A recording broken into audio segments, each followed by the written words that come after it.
By this time next week, the Eagles roster is going to look completely different. There is so much to go over. NFL free agency is next week, and it's going to be utter mayhem. So tonight, we're going to get you ready for all the birds talk that you need to get ready for NFL free agency. So kick the hell back, relax. It's Friday night, and it is time for a new episode of Birds of the Gridiron, and it starts right bleeping now.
Welcome in, everybody, back to Birds of the Gridiron, only here on 609 Sports Talk Radio. That is still the greatest damn intro in the history of freaking sports talk shows. I don't care. No one has a thing on that intro. It's the greatest, even with Jason Peters in it, Tyler, just for you. But anyway, this is the show on 609 for all your exclusive Eagles offseason coverage. And oh boy, we got a big one tonight.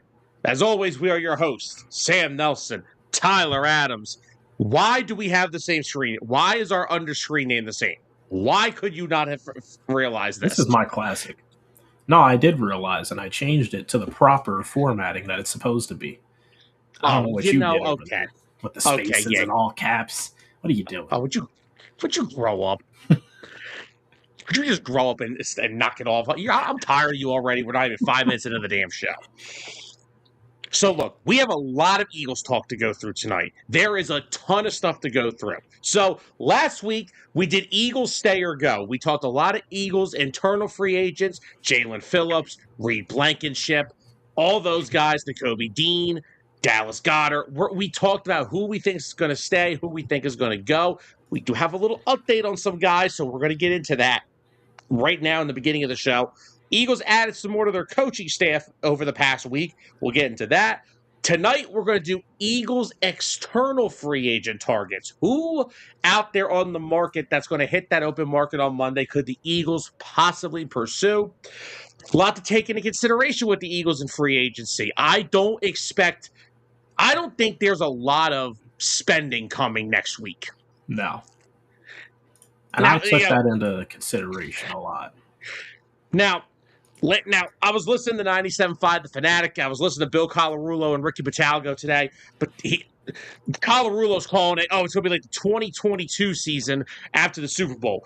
Everyone's leaving. Pump the damn brakes on that. Everyone's leaving.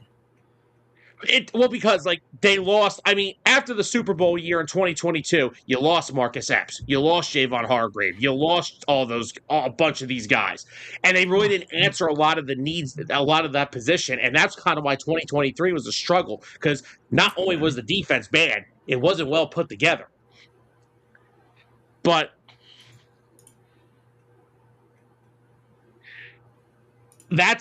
we're going to get into that. I don't think it's going to be like 2024's offseason, when Saquon came over and Zach Bond came over.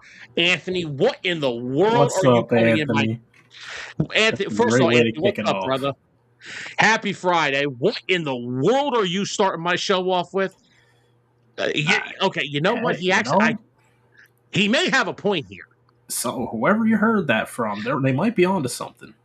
But do you think JSN is the deep threat that AB was?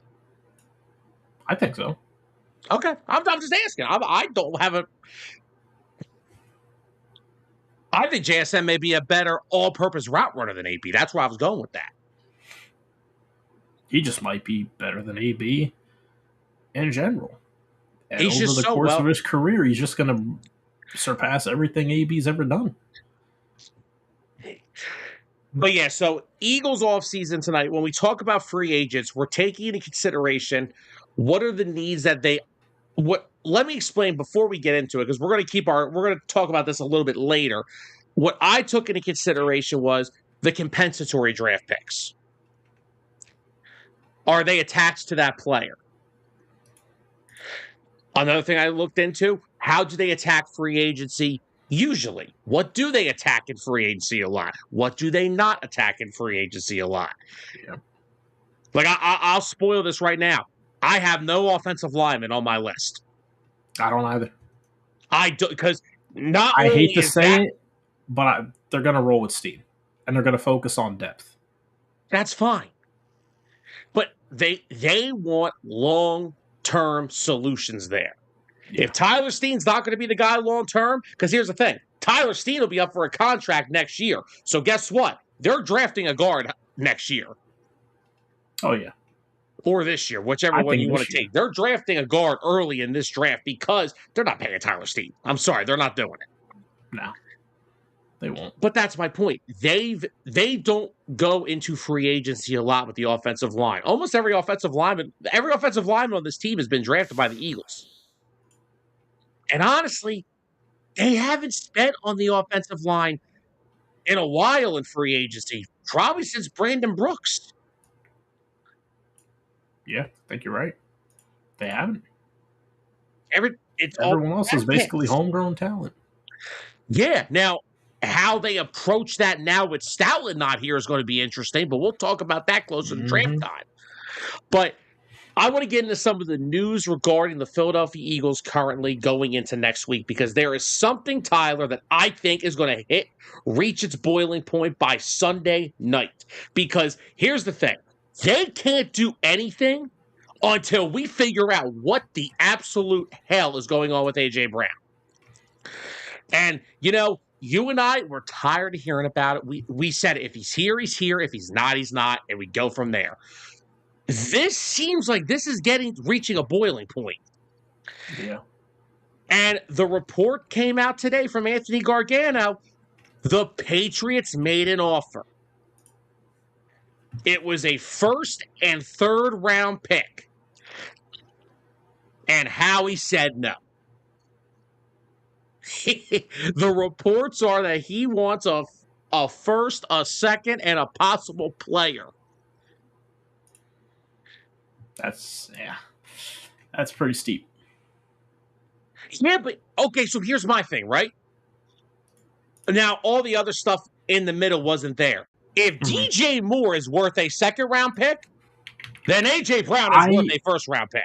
Here, the first isn't outrageous. That's where it has to start. But everything after that, I mean,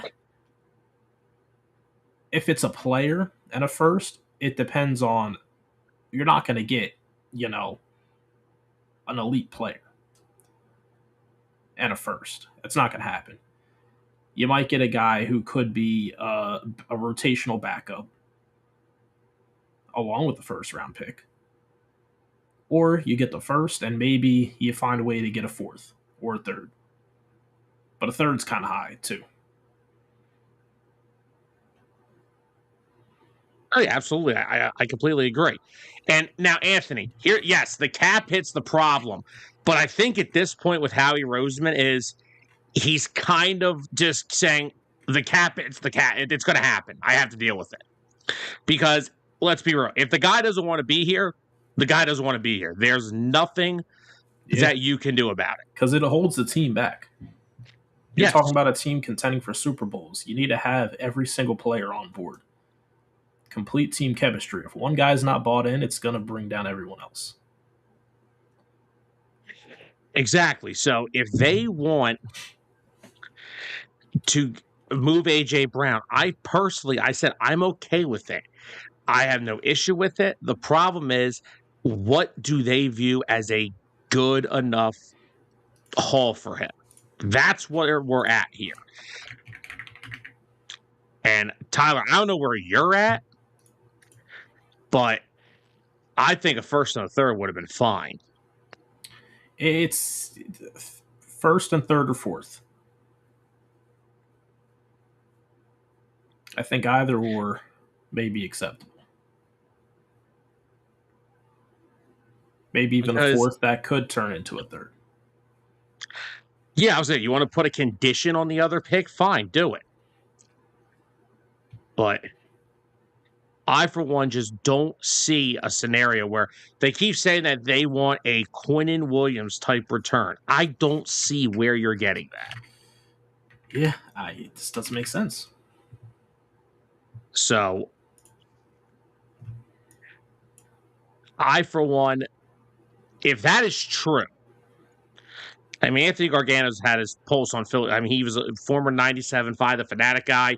And Mike Garafolo was on his show today, and he said, if it's going to happen, it's going to happen within the next couple of days because they need to.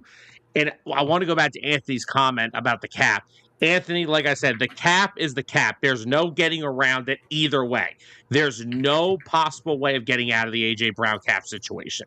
Mm-hmm.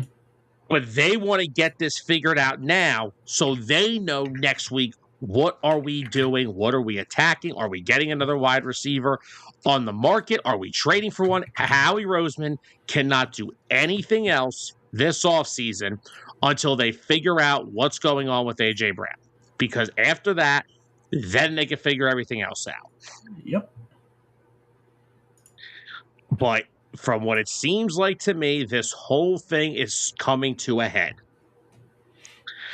And it looks like his time here, it looks like it's coming to an end. It does. I mean, I've been saying it for a while now. Something's got to give with him. I mean, clearly there's something there. Or else we wouldn't be having these conversations. If it's a back and forth he has with himself constantly, do I want to be here? Do I not? Who knows? Maybe that's the case, but you can't have that on a team that's expected to compete for the Super Bowl. You're either in or you're out. Yeah, and again, like we said, I've had an issue with the reports that came out that he was asking to get traded 3 weeks into the season when they're undefeated. I think that's a red flag. Once again, I still personally have issues to take with the Super Bowl comment. I can't understand how someone could say, after reaching the highest peak of his profession, saying it did nothing for him. I don't understand how you could say that.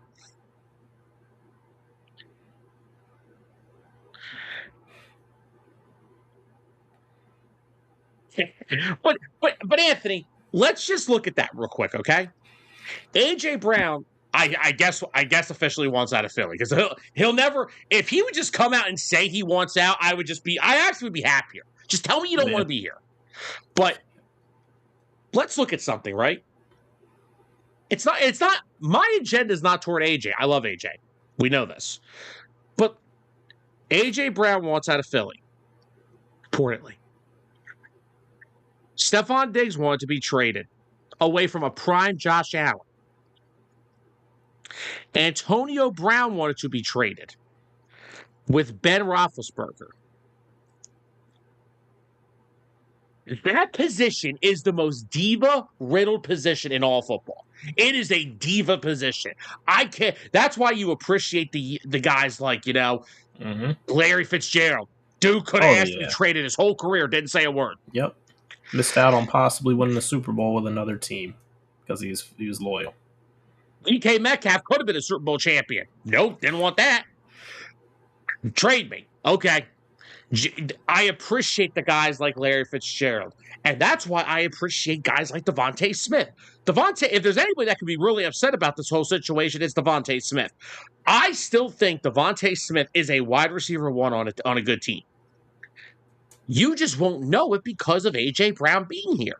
He'll be wide receiver one once A.J. gets traded. Well, yes, but that's then my statement. I'm standing by it. I agree with you. I think I'm not saying it's going to be to the complete way that he did it, but I think Devontae Smith could have that type of JSN surge that he had last year. I'm not going to say he's going to come out and put up 1,500 yards. We're not the type of passing offense. Well, no. Under Nick Sirianni, we haven't been. Now, we'll have to see with this whole offensive coordinator room and coaches room overhaul. We'll see how that stands to be true. But under Nick Sirianni, at least, it's always a balance. And they always will never abandon the run. I agree. So, yeah, we're never going to see a JSN season. But are we going to start seeing 1,200-yard seasons? 1,300-yard seasons? Yeah. I am perfectly okay with that. But, and again, I also don't think Seattle, like I said, JSN is their primary passing option. Their passing game outside of him is it's very bleak. Like, yeah. Even Rashid Shaheed, yeah, he's a field stretcher, but he wasn't out there putting up 5 catches for 150 yards. He was just being a guy that spaced the field for JSN. Mm-hmm. They don't have the weapons that the Eagles have. Well, we don't know what we're going to have as of next week. We don't know what's going to happen. A lot's going to change between now and on Monday. Which, by the way, if that trade breaks over the weekend, we may need to hop on. May need to have an emergency episode over the weekend. But yeah, this is going to be it's just clearly it's time. Whether AJ, I mean, look, his agent was scoping at the combine for a trade. Clearly, AJ has said something to someone that he doesn't want to be here. He'll never come out and say it but that's the thing. Then he goes honestly, on podcasts. It might be a better thing that he doesn't come out and say it, because if he talks every single week about how frustrated he is and how much he wants out, that could reduce his asking price. And we may get a worse trade in return because teams might know that at that point we're desperate to trade him. Right now, teams are like, they kind of know that he's on the trade block, but it's not at the point where he's definitely, I want to be traded. I'm not playing a single game here if you keep me. Because I feel like when that happens with guys, you start to see their trade value go a lot lower because teams know they can get him for a lot cheaper. So I'm just saying maybe there's a little bit of class from AJ in all this, even though we don't like it. Maybe there's just a little bit. Yeah, because you get those points with AJ where, like we said, we keep hearing the reports of the trade being there, but then he comes out on podcasts saying how much he loves Philly and he embraces them. And it's like, which one are we here, guys? I'm getting frustrated again. Yeah. George is down for an emergency episode if something happens over the weekend. I agree. If it happens, we may have to, because that's big. I'll be on standby. I'm still in agreement with this comment here. I still think that if DJ Moore is netting you a second rounder, AJ is without a doubt worth a first. AJ's definitely proven himself over his career more consistent and talented than DJ Moore. Yeah. And I mean, this is DJ Moore coming off a down year. Guy had 600 yards. Yeah. Now, that's not his fault. Let's be real. Chicago has 2 emerging young receivers in Rome Odunze, Luther Burden, Holston Loveland, and a terrific run game. Mm-hmm. He kind of became the odd man out. Yeah. But if you're telling me a 28-year-old DJ Moore is worth a second-round pick coming off a 600-yard season, and A.J. Brown, who is coming off his 4th straight 1,000-yard season at 28 years old, is not worth a first-round pick, then you need to don't talk to me about trading in the NFL, because you have no clue what you're talking about. Mm-hmm. Yep, I agree. Anthony, I don't know what AJ's deal is. Like I said, he won't formally come out and say anything. Maybe that's just who he is. Maybe he says to his agent, look, I'm not saying this out publicly. I don't want to be here anymore. You handle the rest. Maybe that's how he is. But again, we are never going to know. And look, I think it's over. A few weeks ago, I was more confident it was going to stay this way. I think AJ's just done. I think he is too. I think AJ's done, and I think Howie's going to do right by him. He ain't trading in the NFC, so that's not happening. Because Howie ain't never going to trade nobody on his team into the NFC. That Nice ain't try, it. Washington. Okay, you know what? I hate Twitter so much. Would you Mike see Garafolo, fake breaking news? Garafolo comes out, freaking retweets something. The first thing on it says, could A.J. Brown or Max Crosby be on the move? Oh, my God. Almost had a breaking... I thought we had a breaking news thing. I was about to lose it. Hope the night's still young. But also, I like the game how he's playing with New England because New England's hearing the chirping on how lucky they were to be in the Super Bowl this past year and all that stuff and the cupcake schedule that they had. I think New England's going to end up overpaying. I think they may meet that first and second round pick. I don't think you're getting a player. If it's a first and a second, sign me up. Yeah, exactly. And then I'll use that first rounder. I'll use that second first rounder on my next wide receiver, 1 or 2. Because they have to figure something out. Alan, I hope you ain't talking about the Eagles window closing. That window will never close. No.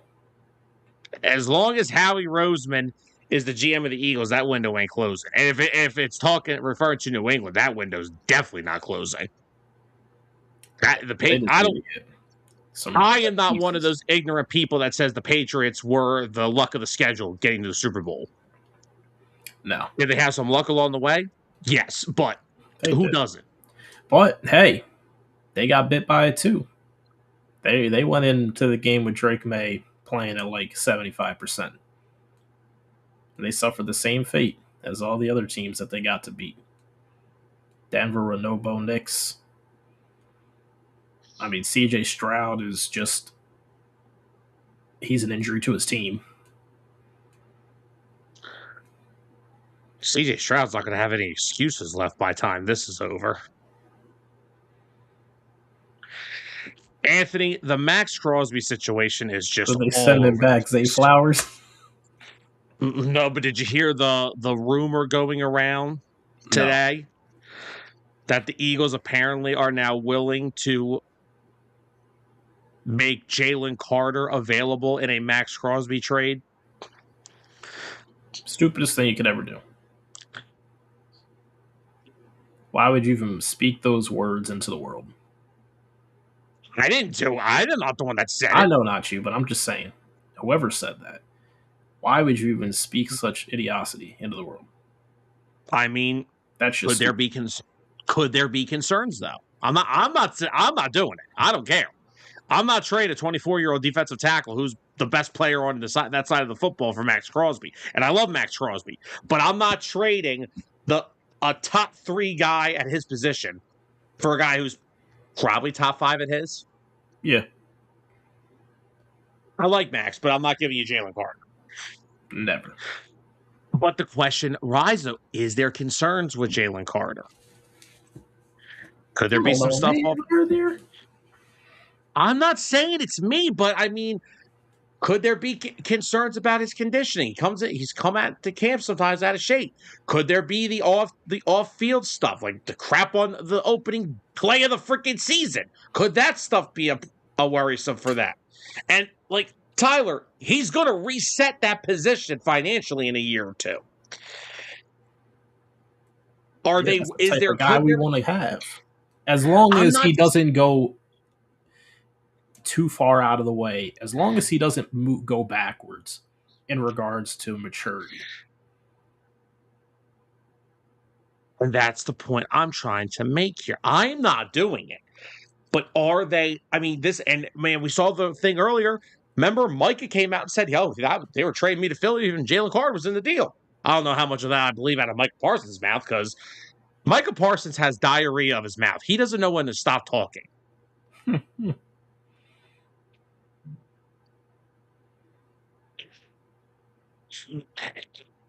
Alan, it's true. They're losing a lot of free agents, but it's happened every year since 2022. They've lost players.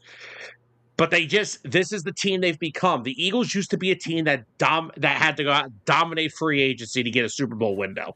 Now they're so good at drafting young, talented players like Nakobe Dean. Okay, it's going to be a huge loss. Someone is probably going to overpay for Nakobe Dean. And I'm not saying Nakobe ain't worth it, but for a guy who has only played barely a full season in the NFL, I'm not paying that guy $10 to $12 million a year.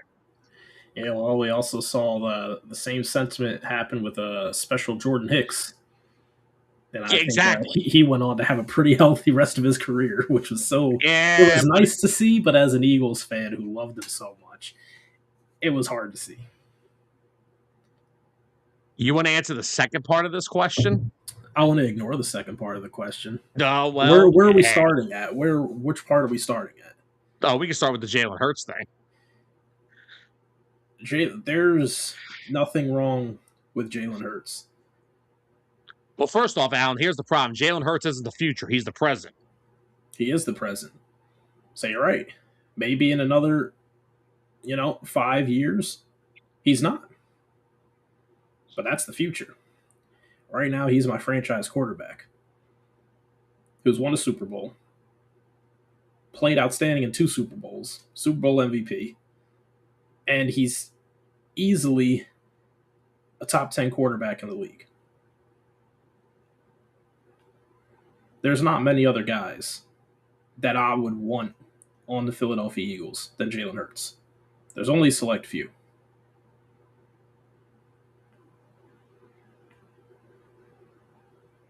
Yeah, and I mean, in terms of what he said about the offensive coordinator, I mean, look, we have to see what Sean Mannion can do. We haven't seen Sean Mannion coach an offense in the NFL yet. It is an offseason that is going to be full of question marks. It's another risk. It is. It could either hit and pay off, and, we have our offensive coordinator to lead us the next year, hopefully 2 years.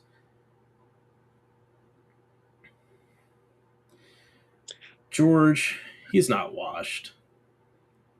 Trust me, I've had a lot of comments on J.J. Brown on if his body was, able to handle being the type of player he was just a couple years ago. But I won't say he's washed. I definitely don't think his heart was fully in it this season. I really do think he does need a change of scenery. First of all, if A.J. Brown's washed, what the hell is DJ Moore? Answer me that one then, please. Burnt.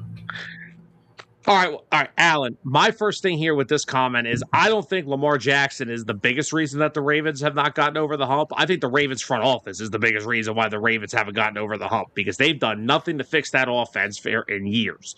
They've got one good wide receiver. Yeah. They've relied too heavily on Lamar in his athleticism as well as being their quarterback rather than actually getting him weapons to improve as a quarterback.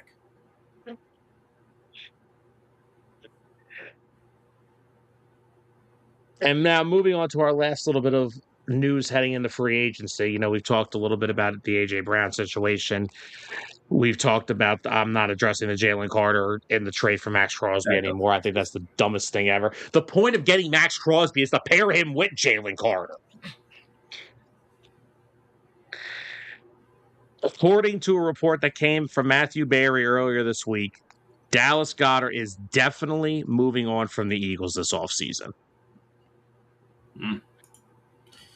Wow. So it looks like 88 is not coming back. Well, I guess my free agent list is looking more accurate.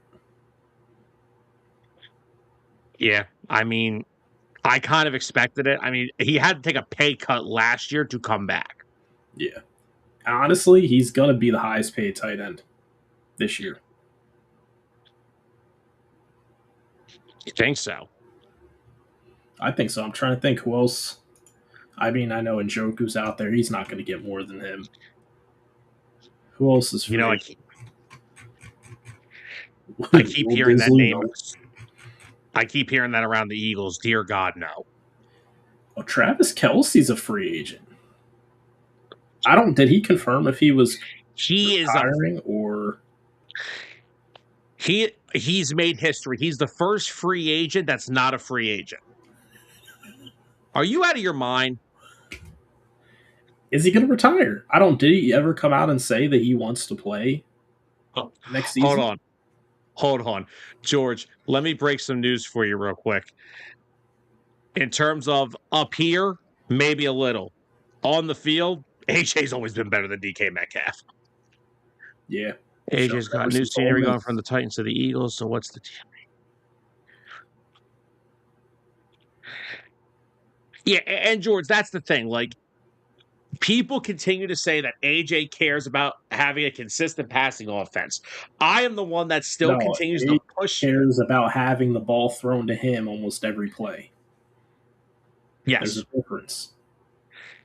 Yeah, because Devontae Smith came out one time last year and said that, it is frustrating not having a consistent passing offense. They came out. That was the Rams game. They passed the ball. Mm-hmm. They got everybody involved. They looked better. Then Devontae Smith started getting going. He had the good game in Minnesota. And then after Minnesota, AJ opened his mouth. And then everybody got mad. And then Goedert and Smith. The Eagles' offense was operating just fine last year with Devontae Smith being the primary option. I'll make the case for you. If AJ never opens his mouth last year, that Kevin Patullo still may have a job here. Because the offense early on was better before someone opened their mouth.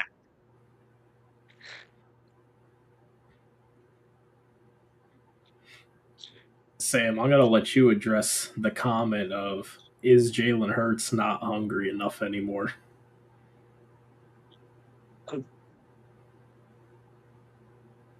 I think a part of him still is. I just would like him to use his style of play that his strengths work. Like, I need him to run. I'm sorry. I can tell you firmly that I can tell you from last year, he was not running. He was making a business decision on half of those decisions.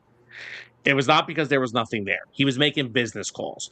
Now, is that him trying to stay available to play for his team? Maybe, but the offense missed a lot last year because he did not run. And now, I'm not trying to take anything away from Jalen, but you kind of can't just throw half your freaking skill set out the freaking window without people realizing it. Yeah, I mean, I feel like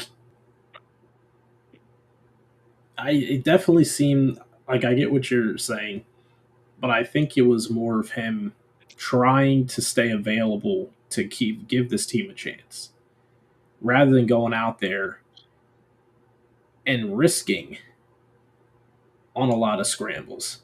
Now, there definitely were times where I think he could have made more happen and still been able to play it safe, and he didn't. So I think there is a little bit of a mental aspect of it, and I think it goes back to the previous year when he had like those knee issues that people didn't really talk about for a lot of the year. Oh, yeah, I'm sure stuff like that happens, and I get it, and I'm hoping maybe last year, maybe he was banged up. Maybe there was something we didn't know about, but I can't. If he's not going to run, then he better get really good at throwing the football over the middle of the field. No, I get it. Like, him being able to be a threat as a runner changes how defenses prepare each down. And it opens up the game so much. So I understand what you mean. But yeah, I don't know. Jalen Hurts is a psychopath. I don't think there's any part of him that isn't hungry to win another Super Bowl. And also, the one thing that Alan said in the very beginning of this comment is that he's too short to throw over the middle. That is the one part of Jalen's game I do need him to get better at. He needs to be willing to take more risks over the middle because they need to have a consistent attacking passing style. You can't just dink and dunk and Safeway yourself down the field every time. Eventually, someone's going to figure it out. Yeah. And this past year, a lot of teams figured it out. Mm-hmm. So that I need him to evolve as a passer. He needs to get better at not just relying on the first read to be open. He needs to be able to progress more. He needs to be able to go over the middle of the field more, because that's how this offense will get back on track. But again, I also said last year, he looked a lot more confident as a passer throwing the ball to Devontae Smith and Dallas Goedert. Mm-hmm. I still will keep that I will still keep that 100%. I think that this offense, the whole thing wasn't his fault, but that really, when AJ started coming out and complaining about the offense, that's when things got awkward. Yeah. I still think everything was going better than what people thought until that. Never seen a guy in my entire life. 5 catches, 130 yards, 2 touchdowns. Let me go on Instagram. Using me, but not using me. What does that mean, AJ? What does it help me help you? What does that mean?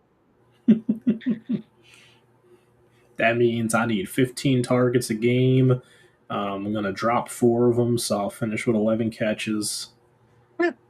And maybe I'll get you 100 yards. And then we did that, lost 4 straight, but he had nothing to say at that point. Yep. Because the numbers were up. His numbers, that is. The win-loss column doesn't matter to A.J. Brown. Well, dominating his weekly matchup. Whatever. A.J. Brown. That's cute. Well, Terrell Owens dominated his matchup in the Super Bowl. Did he win it? Nope. Look, I got no time for that. Speaking of which, while we're on the subject of Jalen Hurts, we might as well bring the coaching staff up now. We can end the show with some free agency targets. Because, I mean, we're approaching a 40-minute episode already. I mean, it'll probably be a little shorter one, but Eagles made another coaching staff move last weekend. They brought in former Texans quarterbacks coach Jerrod Johnson onto their coaching staff. Johnson was the QB coach in Houston ever since C.J. Stroud has been there. He came in under Bobby Slowick in that staff, and they parted ways so he could go and pursue other opportunities. Now, his role on the Eagles offense has not been revealed yet because they haven't really revealed their coaching staff at all yet. So, what are our thoughts about this? This is another guy who they interview during the offensive coordinator search process and brought him in along with Sean Mannion, who they ultimately hired, and Josh Gridiron. This is a third guy in this process they've brought in now. I mean, it's nice that, these guys they're sold and they're interested in coming in, even though, they interviewed for the OC job, didn't get that. But they still want to be a part of this system. Now, you said that he's been with C.J. Stroud ever since he got drafted there under Bobby Slowick as the offensive coordinator. C.J. Stroud looked great the first year, but we really didn't see much development out of him after that. Now, I don't know how much of that is C.J. Stroud, how much of it is the Texans' offensive scheme, or if it does have anything to do with the QB coach. I hope it's not the latter. We know the biggest issue with the Houston Texans offense. It's that offensive line. Well, Bars didn't play too well last year either. The O-line's been crap ever since. Did we not learn last year what a bad offensive line looks like and what it does to an offense? Yeah, last year. Well, the Texans has been pretty bad now for about 3 years. Was it ever good? Exactly my point.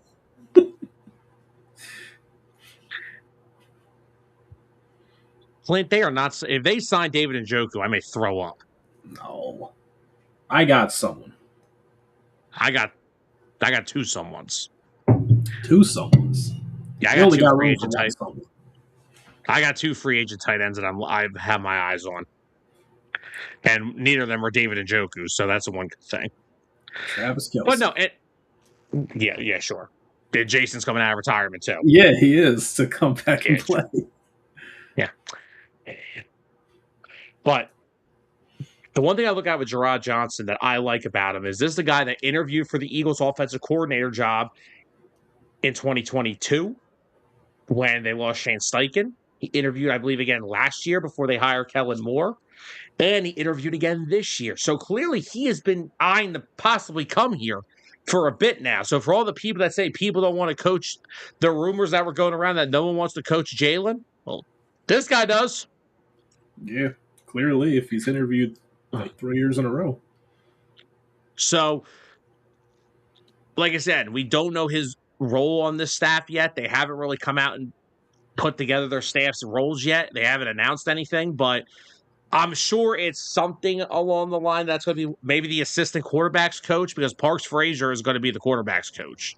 Maybe they're bringing in Johnson to be the assistant. I don't know.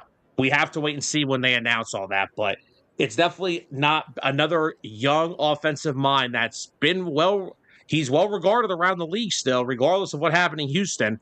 Another young offensive mind that's on this staff, and hopefully this staff can grow together and build something because this team needs to get a consistent attacking style of offense because there's too much damn talent to be playing conservative every game. Yeah.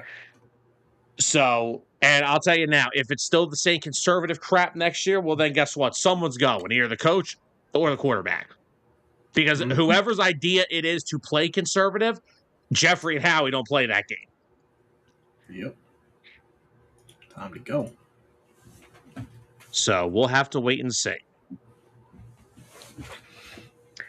But all right, let's get into some free agency before we get out of here for the night. Another short episode. These episodes are never going to be that long because it's only Eagles only, but it's okay. Are you sure this Tyler, is short? let's see how the segment goes. So last week, we talked about what free agents we think are going to stay or go. I think we lost a lot last week, if I remember correctly. We did. So I came prepared with some replacements. Who do you think is the best? Before we get into our free agent targets, who do you feel the most confident will return? Will return. Fred Johnson. Oh, yes, because that's the first guy. If that's the first guy they re-sign, I'd fire Howie tomorrow. It might be. You're not going to start free agency by signing Fred Johnson back. That's a tough one. First one back. If any. I'm going to say there's only one. Oh, one, maybe two. The main one, I think, is Jalen Phillips. I think Howie finds a way to bring him back. I think that's a priority. Dallas, he's gone. I think Reed Blankenship, gone. Dotson, gone. I think Braden Mann, they'll bring him back. Well, I think if BG is going to come back, it's going to be something later in the summer. If they want him to come back, they said he's welcome to. But I think BG's kind of like, let them take care of all the other stuff they have to take care of first. Yeah. Then we'll talk about if I want to play next year. Yeah. Plus, he'll probably sign in late August, so he doesn't have to go through all the crap that they usually have to go through. He's earned that. Yeah, Anthony. Lamar put out a very cryptic tweet earlier today. So, yeah, it looks like a new deal is coming in place. Oh, yeah. He's going to get an extension. Just wait. Another guy. I see Marcus Epps coming back. I don't. You don't? They have Makuba. They have Sidney Brown, and I think they're going to attack that position. Sidney Brown? Ew. Listen, I think they're going to attack that position heavy in the offseason. I don't think they're going to bring these guys back. Ew. Okay, look, you can either sign Marcus Epps for some type of $1 million, or you could have Sidney Brown on a crappy second-round contract. Ew. All right. Well, we don't have money, so you're talking about re-signing Jalen Phillips. Well, you need Jalen Phillips money. Very true. And Howie we trust. I'm not signing Marcus Epps on the first day of free agency. Yeah, I can sign him in May after the draft. First day. Well, that's what we're talking. We're not talking about May. We're talking about now. All right, first day, Jalen Phillips. That's it. We're talking about the next two weeks. That's what we're talking about. Next part of your question. Yeah, I think Jalen Phillips honestly is the most realistic one, but again, I'm so afraid that they're just going to get price tagged out. I think Goedert still. I think the Eagles could just cave and pay Goedert because, like, why not? But I have some options if they don't. So the way I attacked mine is that they lose all their big four. That's how I attacked my free agency. They lost all the big four. Because I think that's a very strong chance that happens. Yeah. So we're not going to go in any particular order position-wise. I could have a few duplicate at some positions, but I also have some that are different. So who would like to go first? Are you starting? You know what? You start first so I know if I need to go splashy or safe. Okay. So the one thing we have to look at with the Eagles is Howie Roseman is never going to mess up his compensatory draft formula. So that means they're not going to sign players that will cost them one of those. So as much as I would love to re-sign Jalen Phillips, I don't see it happen. I think the price tag is too high, and I think they're going to need to add an edge rusher in free agency. I have two. I'm going to start with my first one, and the first one I have on my list is Bradley Chubb. Wow, the other guy who was rumored in the trade before we got Phillips. Well, the thing is, Chubb was just released by the Dolphins, so he doesn't go towards the compensatory draft pick formula. True. And he's a guy who has played with Vic Fangio before and has worked in that system. And he's a guy at this age. Does he need to play every down? No, but you could rotate him in a rotation with Nolan Smith, keep both those bodies fresh. Meanwhile, Jalen Hunt's probably just picking off passes and sacking quarterbacks and forcing fumbles like a nut job like he was last year. But Chubb was still very productive last year. He had 8.5 sacks, 48 pressures, 8 tackles for loss, fits the scheme. I think it's a solid option. Do we know what Chubb's expected market is? I did not. I'll go look it up real quick. I have it up here. Sorry. Okay, yeah. You want to look that up real quick? Because we ain't share screening this. We'll be here all night. All right. I'm interested because Chubb's 29 years old. So he's not the youngest guy in the world, but I mean,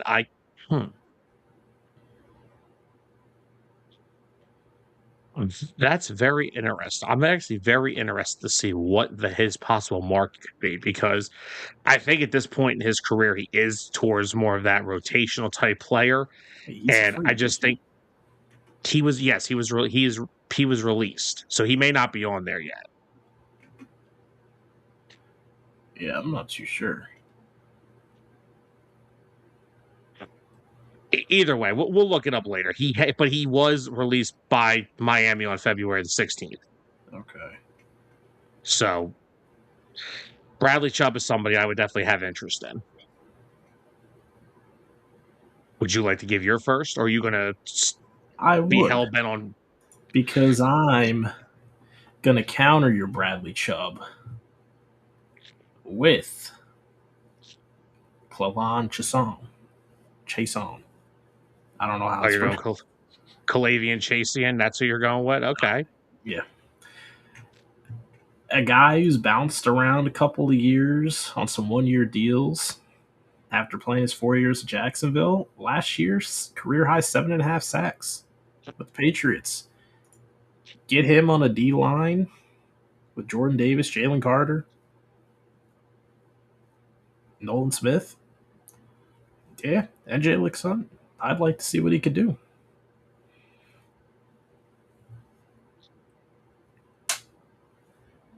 Two forced fumbles as well. His expected market value is in the realm of maybe $9 million.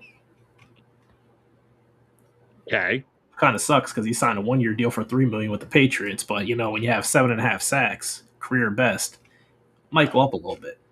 So who knows? Maybe they can even get it for a better value than $9 million. But that's just kind of the realm that he's in. But I think it'd be a good guy to give maybe a 1 or 2 year deal to. And definitely, I don't hate it. With the people he's going to be playing next to, he will produce. I agree. I like it. I think they want to stay young. I mean, he's still only, 26, 27? He's not young. Yeah, he's not old. 26. And this would be because we both know Jalen Phillips is a stretch. It's going to be tough. So as soon as we see his name gone, I think Chase Young could definitely be someone that they look for if they want to get a younger pass rusher in free agency. I don't disagree. All right. Next up on my list, I'm going to the offensive side of the ball. My first tight end option. Now, guys, just so you know, this is all pending if they don't re-sign their own players at these positions: Jalen Phillips, Reed Blankenship, Dallas Goedert, etc. Cade Otton. Not a flashy name. No. He's 26. That's what I forgot about. 26 years old, coming off a year, 59 receptions, 572 yards, only 1 touchdown, 9.7 yards per catch, a 71.3 blocking grade per PFF. And the Eagles' tight ends last year, blocking-wise, were awful. Even Dallas Goedert was not good. Yeah, it usually is. Yeah, I mean, his blocking declined a lot last year. So I still think the Eagles are going to draft their tight end one of the future. Yeah. But to have a guy as a decent backup on a 2-year deal, something around maybe like $8 million. Yeah. Okay. Well, I don't hate the idea of Cade Otton. I don't hate the idea of Cade Otton either. Again, not too big of a deal. It'll be a more team-friendly deal. And he's not going to be expected to be the number one. The number one we have to address in the draft. We're not going to be able to pay through the free agent market. Because, I mean, some of the top tight ends out there are literally only Njoku, Jonnu Smith, and Dallas Goedert. Am I missing any? No. The rest are just guys. Taysom Hill, anybody? No, please stop. George sign him to a 2-year deal. I won't watch the team. I will not watch this team next year. All right. Well, since you went tight end, we're going tit for tat. I'm going the Zach Ertz reunion. Oh, he did it. Let him end his career in Philly, and it gets you a nice safety blanket for hopefully drafting your tight end one of the future, having him play alongside Ertz, and allowing Ertz to kind of almost pass the torch again to another tight end after he already did it to Dallas Goedert. There is a rumor from SI now that a reunion with Zach Ertz is in play. I wouldn't be shocked. I mean, aside from him getting hurt, which was so sad to see last year, 50 catches for 500 yards and 4 touchdowns, that's solid production out of a tight end that's 35. And how many yards after the catch? Probably close to 0. There are probably a lot of checkdowns. You know, there's actually a Twitter account that's called "Did Zach Ertz break a tackle?" In every game, it tweets out, "No, not even close." Yes, that's great. Possibly, it's hilarious. Yeah, I mean, his market value is like $2.2 million. I would do that in a heartbeat. in a heartbeat. And they're probably going to address the future tight end in the draft. So at least you got that, and then you'll find some guy to bring in who's like, $1 million or under on a 1-year deal as a third tight end. They're going to bring Calcaterra back. Oh my God. Oh Jesus, Calcaterra.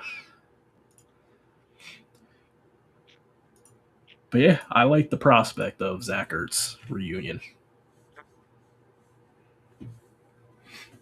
I don't hate it. I would love to have Zach back. Not quite the past, present, future that you brought up last week, but at least we get past and future.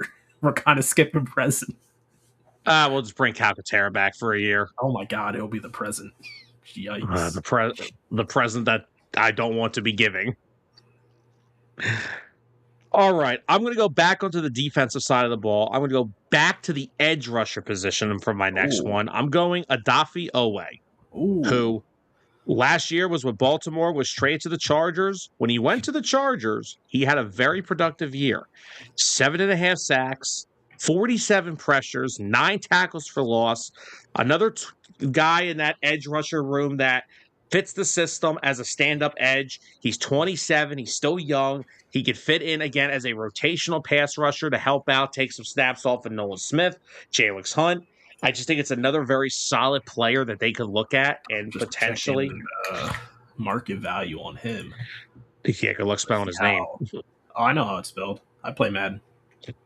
Oh, Jesus, good Lord. Let's see.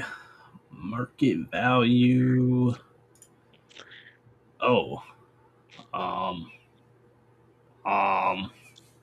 Sam, we might have a better shot at getting Jalen Phillips. What's always that? His is an average of 19.3 million. Well, I mean, Christ, they're willing to try to pay Jalen Phillips. They're willing to pay somebody. Maybe even over 20. I'd love to see the team that gives Adafi Owe that much money. Oh my gosh. Oh. Yeah, that. If it's lower than that price tag, sure. I'll get on board with that. But oh my. Y'all gotta stop acting like the edge rusher room is set in stone. I know it's not.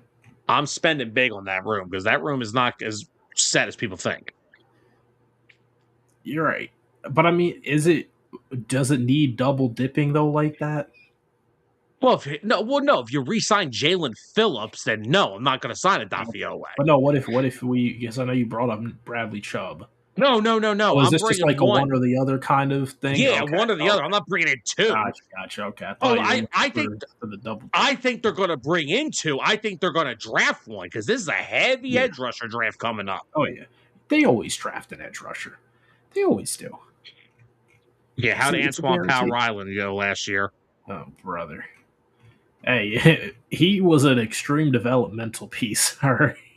I would trade every 6th and 7th round pick on my team ever had. Jeez.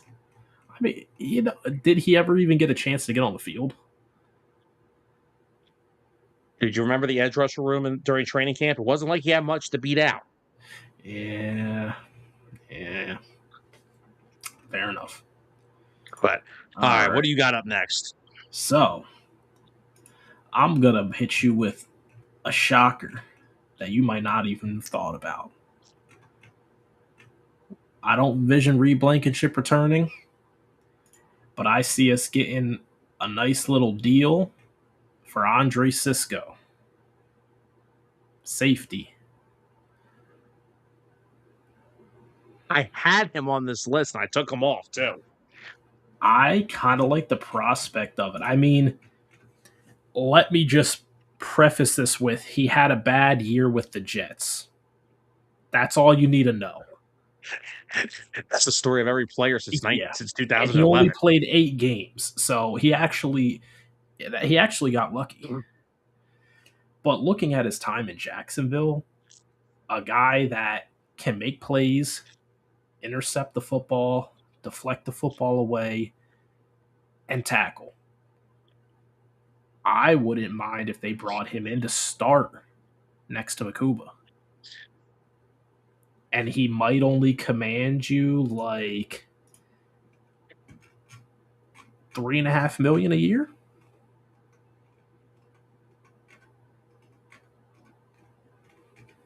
I don't hate it. I actually like that name because Cisco was a guy that I had on my list too, but I probably went a little more expensive at my safeties because the one thing I know about the Eagles, yes, I know they drafted Makuba. Makuba's like the first safety they've drafted within the first 4 rounds since Nate freaking Allen. Oh, wow. So here's a guy. Howie likes to not only sign safeties, he likes to spend some money at that position. Malcolm Jenkins, Rodney McLeod, CJ Gardner-Johnson. They don't mind spending money on 26-year-old in their prime safeties. And I believe Cisco's only 25 right now, isn't he? Mm-hmm. He's young.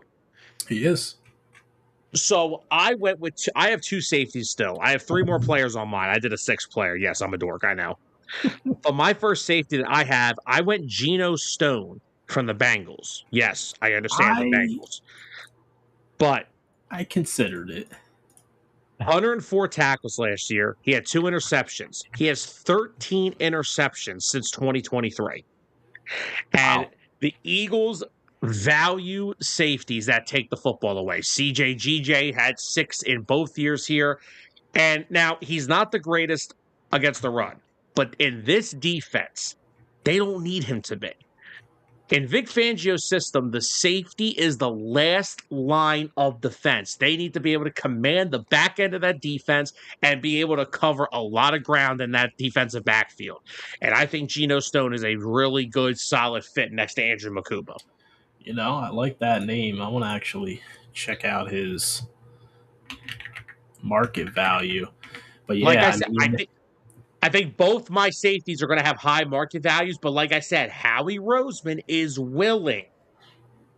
I mean, we saw what Cam Curl got. He's got just from the Rams. Yeah. He's getting like $12 million a year. So I understand that it's a lot of money if it is, but Howie likes to have a long-term answer at safety, but they usually like it to be an established talent, like CJ, like Malcolm Jenkins when they signed him. He was only 26. Rodney McLeod was only 26 when they signed him. They always seem to like to attack in their prime safeties in free agency. So his market value is looking about $7.5 million. Oh, so it's right up there with Reed. Yeah. I have no issue with giving that to Geno Stone. Yeah. I like both options. I mean, Geno Stone's probably the more proven commodity. I mean, it doesn't miss games. He only missed 2 games in his rookie season. Other than that, plays every single game. I mean, he can tackle, take the ball away. Last 2 years, he's got pick 6s. I mean, yeah, having a playmaker back there next to Makuba, someone to take the football away. And I think Makuba can turn into that. So could you imagine having 2 guys that can take the football away? Yeah. I would definitely. You said, was he the one you said wasn't the best tackler or best run support guy? He's not great against the run. Okay. I mean, but again, in a way, it worries me because Makuba isn't the greatest against the run. Yes, but with the way that Fangio structures that defense, they are not really always up there going. Now, if you want to go against get a guy like that, then you're probably looking at Jaquan Brisker from Chicago. That's probably the guy you would look at. Which I thought about him, but he doesn't fit what I think Fangio likes in a safety. Yeah. He likes Brisker's a great player. Because, I mean, that's why we have these great mobile linebackers. To stop them from getting to that third level of the secondary. By the way, Jason Tatum is like 3 minutes away from hitting 30 minutes tonight. 15 points, 12 rebounds, 7 assists. Jesus. Are we sure it's not a Jason Tatum clone? Anthony, we talked about this earlier in the show. No way. And we are not talking about it anymore. Because it's ridiculous. Not trade a 24-year-old defensive tackle for a 30-year-old edge rusher. Nope, not happening. All right. So who you got next? Do you have one more player? I have 2 more. So you did do 6. Did I? Yeah, maybe you did. Who knows? I thought it was Who 5. cares? Unless wait, I think it's your turn to go. Maybe that's why. I just did. I went with Geno Stone. Oh yeah, that's right. Anyways, math is math. Who cares? Next up, I'm going to stay on the defensive side. I'm addressing cornerback 2. I have none on mine. I want to say they could do it in the draft, but here's the thing. I feel like we've said that about so many positions. At what point are we going to get starters for those positions and get guys that need more development to possibly maybe be a starter one day? So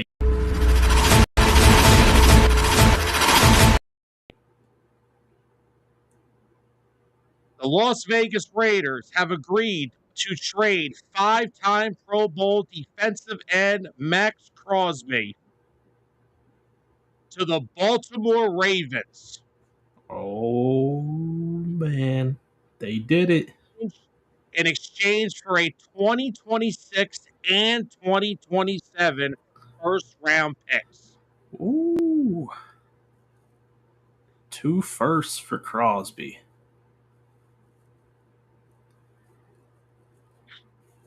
Wow. Some birds of the gridiron breaking news, baby. About Wrong birds. Tyler Adams. Wrong birds, but yeah, breaking news. Well, hey, it was a deal that sent him to a team that is a bird. You're right. Wow. Jeez. I mean, if you're Baltimore, these next couple of years, like, you gotta win. Better win now. You gotta win. Better win. There's no, if your defense stinks next year, there's no excuses now. I swear, if it said Eagles, I would have lost my shit. You just traded 2 firsts to try to shore up your pass rush. You better. They need to be lights out on defense next year. About that for breaking news, Tyler. Oh man. Hey, you know what? They saw the Seahawks and they were like, all right, pass rush is what wins it. Did you like me hitting the news without even cutting you off? How dare you? You did cut I had me to do off. it, brother. How about that? Wow. Wow. Oh my goodness. Max Crosby to the Ravens. The Raiders to the Ravens. Oh my goodness. All right. So what pick is that this year that they're getting? Let's see. That might be like in the late teens.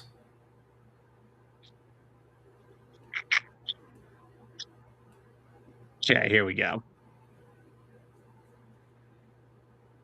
14th. Oh. So you got the 14th overall pick for Max Crosby. All right, so here's what's going to happen, right?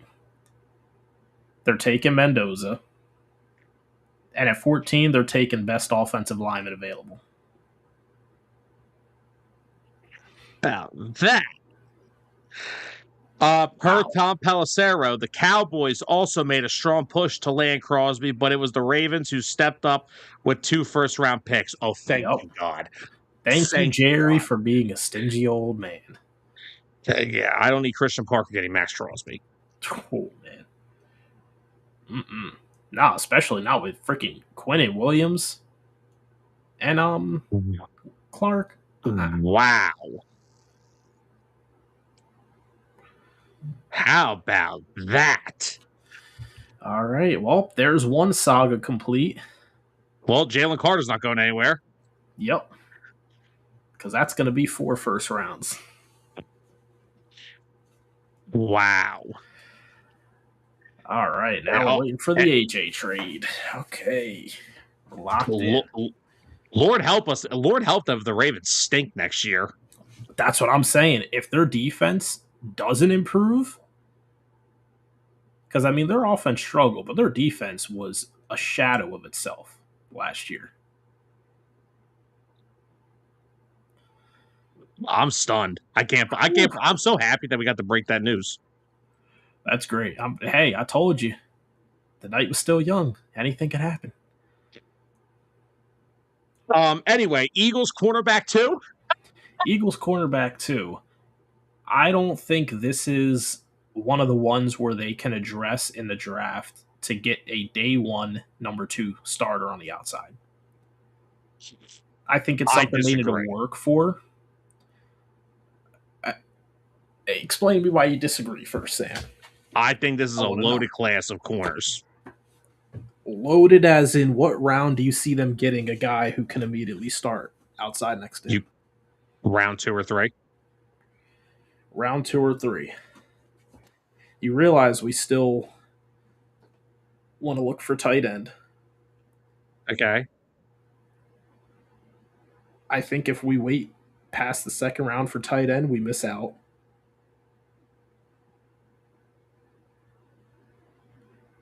We're also looking at trying to find Lane Johnson's future successor, which I think will be done within rounds 1 or 2. I think that's round 1 easily. So if that happens right there, then that pushes it to the third round that we're looking for that talented corner that could be the starter outside next to Quinyon. All right, so the Cowboys apparently offered a first and second rounder for Crosby. Of course they did. Of course. Jerry's so stingy. I love it. Love it. Wow.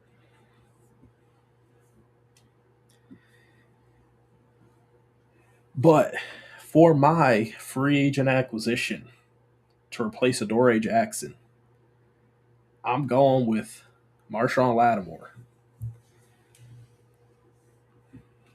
Oh, God, yeah, I'm out. You got to look at what he has done in his career. We don't need a number 1 guy. We have that. We just need a guy who's good enough to go up against the number 2s. I think Lattimore kind of had a bit of a raw deal in Washington. I mean, in 2024, in total with New Orleans before he got traded to Washington, he played 9 games. And last year, he only played 9 games. Now, we would be signing a player who does have some injury history. Hasn't played a full season since 2021. Though there's concern there. But let me pull up his market value real quick. Real quickly, Anthony brought up about going after Teron Johnson.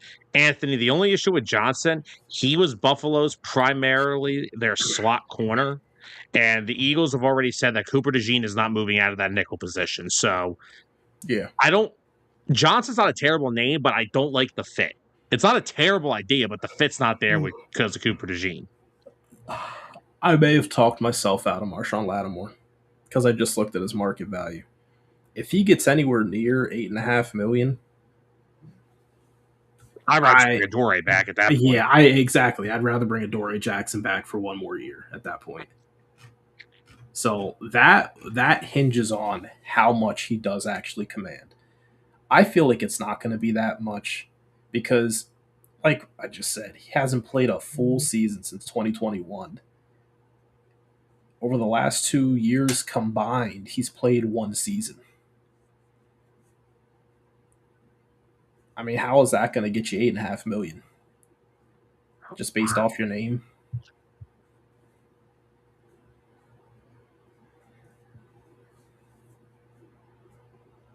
Well, I'm glad that I let you talk yourself out of it because there ain't no way I'm 50-50 in it. If the price is right. Here's where I'm at, right? Either they're going to draft one within the first 3 rounds, or they're going to sign somebody Or, maybe they look for somebody on a rookie deal from another team that, like they did with CJ a couple years back. Yeah. Like they did with Ronald Darby all those years ago. We'll have to see. Oh, God. Ronald Darby stunk, too, because he was hurt a lot. Yeah, that is true. Thanks, Anthony. I'm glad I wasn't the only one. Hey, the Commanders traded for him to be a number 1. All right, I'm just asking to get number 2 Adoree Jackson level production out of him. Is that so much to ask for? Yes, it is. Is it though? What if he finally gets healthy? What if Max Crosby finally gets traded? Oh, wait, that already happened. All right. I can't wait for this to happen now, just so I can rub it in your face. Okay. All right, there's the $609 $5 bet next year. How many games does Marshawn Lattimore play? No. I'm not touching that with a 5-foot pole. I'm not touching that with an A.J. Brown trade package. All right, you have one more name on your list still? I do. All right, so let me knock out one of mine real quick. I'm going back to the offense. This show just took off to a whole new level after that trade went down. I'm going back to the offensive side of the ball. Another tight end option. I'm going Isaiah Likely. Isaiah Likely. Not the flashiest tight end. Probably could. I thought he had a lot better of a future in Baltimore. This past year, 27 receptions, 307 yards, 1 touchdown, 11.4 yards per carry. So, and now he had a 66.5 run block rate per PFF. Probably more of a standard pass catcher, but again, the Eagles don't have a tight end on the roster currently. I'm not trying to remake the whole tight end room around Isaiah Likely, but he's a nice piece to have to start with, to go into the draft to find your next future tight end of the future. But just to get someone in the room, him and Cade Otton, they're both still young. I mean, Likely's only 27. Yeah. So I like Isaiah Likely in that spot there. I like Cade Otton a little more. I think Cade Otton has a lot more potential. I just think with all those freaking wide receivers in Tampa, it was impossible for him to showcase it. Yep, I agree. So I like those two at tight end. I try to go with the theme the Eagles like with free agency, younger guys. Not too much like old guys in their 30s, more younger guys. And I like Zach Ertz is fine. I'm okay with that. Yeah. But like if the Eagles do bring in older players, it's usually someone who's played for them before. Deshaun Jackson a couple years back. They don't really like to go outside the organization. They like to find guys that are still in the prime of their career. But all right, we're down to one name each. Who's your last name? So, speaking of, for what his use case would be, I guess you could say it's the prime of his career. 27 years old. This is hinging on the prospect that A.J. Brown is no longer a Philadelphia Eagle within the coming week or so. I think I know who you're going to say. I'm going with free agent Rashid Shaheed. Oh, no, it's not. I think Shaheed has a lot of value as a number 2, and he does bring value as a return man as well. God knows we need that. Yeah. So looking at it from that aspect, you get a return man, and you get a guy who can make big plays down the field as a number 2. So if you're looking at the prospect of you have Smitty as your sure-handed elite route runner, and then you have Shaheed as that guy who makes the big plays every once in a while, I'm totally on board with that. His market value, though, is looking around $14 million. So it's very steep to try to sell. But I don't know. But it's a guy that fits perfectly. opposite of Devontae Smith if they are to get rid of A.J. Brown. Yeah, he would. And then I still think they draft one. And here's the thing. Jalen is known to be one of the best deep ball throwers in the league. Well, Rashid Shaheed fits right in. Yeah, he does. He got the burners on him. So, I thought a name you were going to say, and I thought of this guy. I didn't put him on my list because I still don't know what's going to happen with AJ. Is Romeo Doubs? Dobbs, yeah. I mean, he's got the connection with Sean Mannion. That's another big thing that could play into that. That is true. Yeah, having that connection with him. That could be a surprise one. I actually want to take a look at him real quick. I wouldn't be opposed to signing Romeo Doubs if they still had A.J. Brown. I wouldn't either because we still need a wide receiver 3. Yeah, I'm not resigning Jahan Dotson. Nah. All right. Right. His market value looking at $12 million.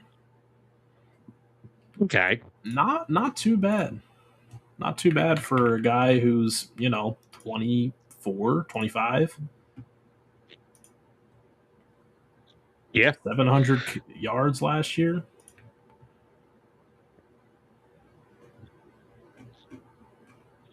And my last name, back to the defense. I'm going to safety. I'm going over into that damn Seattle secondary. Kobe Bryant. Not that Kobe Bryant. I know. Safety from the Seahawks. 64 tackles this past year, 4 interceptions. He's had 7 interceptions over the past 2 years. 4 this past year, 3 the year prior. He's been a 2-year starter now full-time since 2024. Another guy that takes the football away, still young in that 26, 27 age range, a Super Bowl champion, and just another guy in that secondary that can cover a lot of ground and make plays. Yeah. So I had some other guys I could have put on this list, like Romeo Doubs could have been one I should have put. Yeah. Another name I looked at was Jalen Tolbert.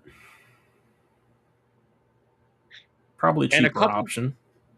And a couple corner 2 options outside. I know where you're trying to go with Lattimore, and I don't disagree with you. I don't hate your thought process. I'm trying to think of young. So I was thinking, Asante Samuel Jr., he played pretty well in Pittsburgh when he got there last year. Another guy maybe could be Cam Taylor-Britt from Cincinnati. This past year was riddled with injuries. So plus again, and I know like who wants to take anyone from the Bengals defense? Well, Geno Stone's from Cincinnati, and I think I'm under the impression if you surround guys with elite defensive talent, which the Eagles have, you're going to be you'll be a lot better of a player. So. Is he talking about Alec Pierce? Yeah, he's out of the Eagles. Way out of price range. If there's ever been a Patriot that I've seen. Oh, my. Is Tom Brady still there? Oh, God.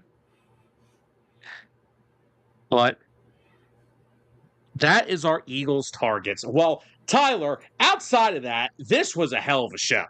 Hey, I told you it wasn't going to be too short. Well, it probably would have been if,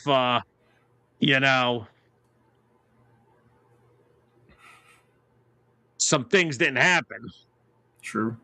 Very true. But hey, I did get a text from George. He said, hey, finally got to use the alert button, I see. Oh, yeah.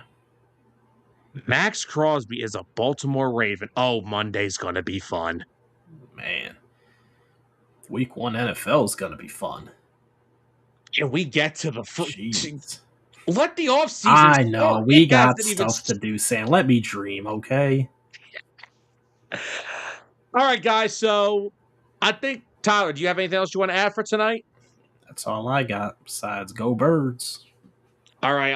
Last thing before we go. A.J. Brown, is he traded by Monday? Yes or no? I'm going to say yes. I think he gets traded over the weekend. I'm going to say yes, too. I believe it's going to happen. Yep. All right, guys. Next week, nothing really going on. Go talk a lot of NBA next week. So be prepared for that. Psych. NBA. You thought that was fun. Ew. Hey, Tyler thought that Hero's was actually back, and he dropped 35. Yeah, and you beat the Hornets by 8. Congratulations, okay? Yeah. Hey, I didn't say everything was perfect, all right? I have $100 million sitting on the bench because they're one's hurt and one's suspended. Oh, great. Guys, see you in the play-in. Big week next week. Unbiased NFL free agency freaking frenzy. That's going to be the biggest show of the week. Hitting Home is back on Wednesday next week. We have another special guest joining us this week for that, so please tune in Wednesday at 10. Birds will be off this next week. We'll come back on the 20th, and we will. Yeah, right? It'll be the 20th because the 13th is next Friday. Yeah, because we made those jokes about it. Friday, 13th. Exactly. So we will be off from Birds on Friday, but Unbiased will be live Monday at 7 for free agency because, guys, all hell is about to break loose in the NFL. Hitting Home will be back to its Wednesday 10 a.m. time slot. Another guest this week, like I said. Please tune in if you can. It's going to be an awesome show. And no Birds until the 20th. So hope you guys enjoyed tonight's episode. Hope you guys enjoyed the breaking news. Max Crosby to the Ravens. Oh, what a freaking day that's going to be on Monday. Guys, just think all this stuff that's happened, we haven't even gotten to legal tampering yet. That's on Monday. Imagine what the weekend's going to hold. And by the way, just to answer for Eagles purposes, I was not willing to give up 2 first-round picks for Max Crosby. No. Not at all. And I guarantee you their asking price from us was a first in Jalen Carter, and I'm not doing that either. Yep. I will draft and develop my stars. But guys, thank you all for joining us tonight. We hope you enjoyed tonight's episode. Glad that we had some outside of the Eagles stuff to talk about with the Crosby trade, but we're going to get into all this NFL craziness on Monday. So please tune in to Unbiased. It's going to be a hell of a show. We're excited. Monday night, 7 p.m. Eastern, NFL free agency. Let's have a blast next week. Have a great weekend, guys, and we'll see you on Monday. For Tyler Adams, I'm Sam Nelson. Good night, everybody. The following has been a presentation of 609 Sports Talk Radio.